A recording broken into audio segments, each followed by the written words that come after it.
I was born in Toledo, Ohio. I'm 78 years old.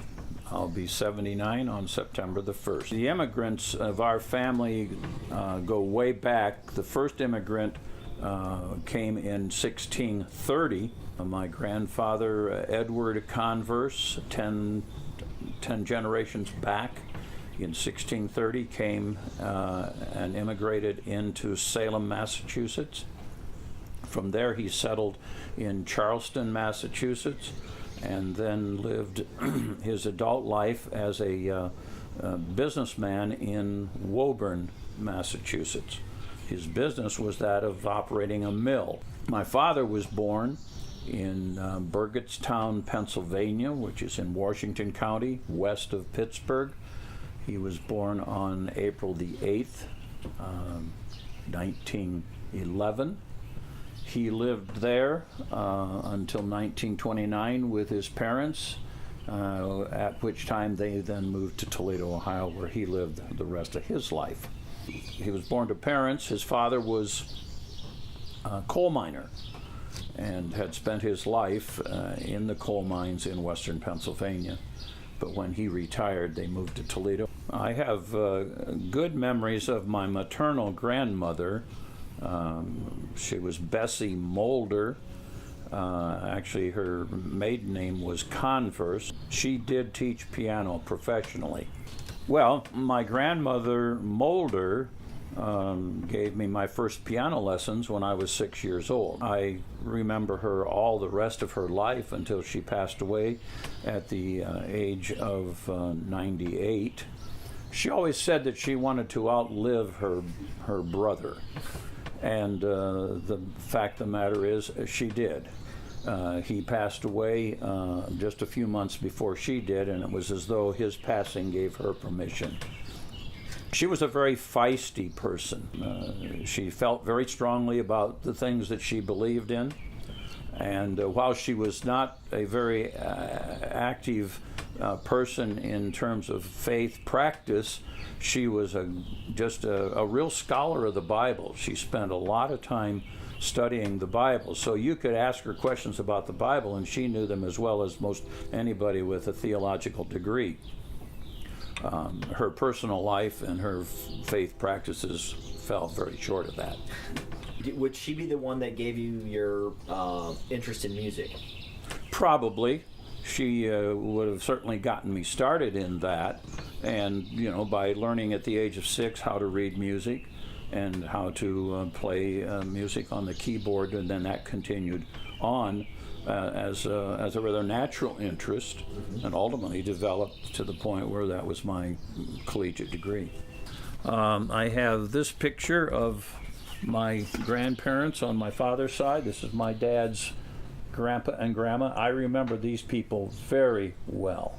We spent a lot of time with them in their home because we lived nearby.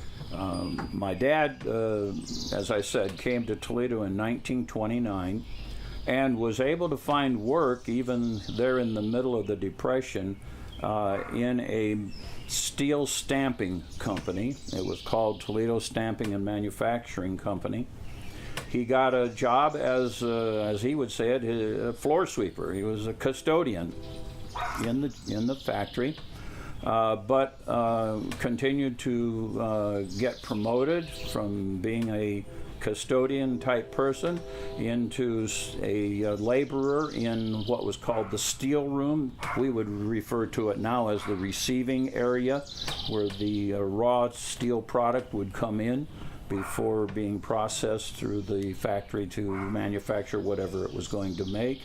Ultimately, he became the foreman of the steel room, and from there he was promoted into the purchasing department, and his last 15 years he was the chief purchasing agent for that company. He passed away in 1986, I believe.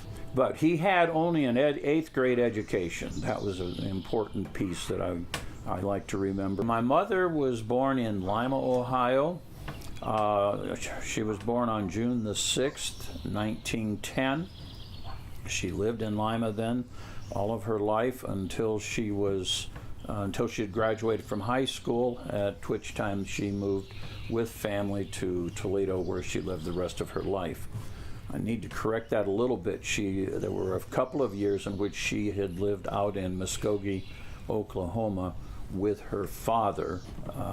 My mother had high expectations of me, and she was pretty strong in her discipline and direction of me. In terms of the nature of the discipline, my parents did use a strap to keep us in line, and I was strapped on several occasions because I also was one who had my own ideas about how I wanted to do things and spend my time. One thing that stands out, it was when I was a preschooler, but I remember walking around the block from where we lived, and that was against the rule. And so when she learned that I had done that, she actually put a harness on me and tied me to a tree so that I could only go a certain distance in the yard. That only happened once, but I do remember that. It was effective then, right? No, it was not effective because it didn't stop me from going around the block again. One other time, living at that same house, still a preschooler, my friend and I decided that we would explore some abandoned properties that were on the other side of the alley behind our house. Just parenthetically, we lived in what would be now called a slum. We were poor, and we lived in a very rundown area of town in Toledo. So we went exploring these abandoned properties, which had broken out glass and everything else. Well, here I hear my mother coming down the alley calling me, and we had to obviously escape from where we were.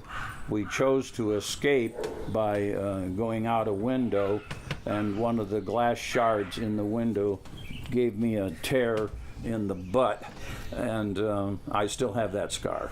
I got strapped also. My elementary school years were during the Second World War. During that time, we did not have an automobile. You could not afford to have an automobile because of the cost of gasoline, and it was rationed, so you could only get a limited amount of gasoline anyhow. The cost of tires and other kinds of upkeep made the having an automobile prohibitive for at least our family. So our travel then in the city of Toledo was totally by public transportation, and we used it extensively to go to church, to go shopping, and so on. I have a lot of memories of riding the buses and the electric trolleys and so on in doing all of that. I remember Smith's cafeteria very well. This was down in what would have been downtown Toledo. A large cafeteria for its day, and very moderately priced. And so anytime you went to Smith's cafeteria downtown, there was always a waiting line. But if I remember right, it was on the corner of Erie and Adams, and was a real favorite place to go. But you had to, again, for us, because we didn't have a car, we would go there.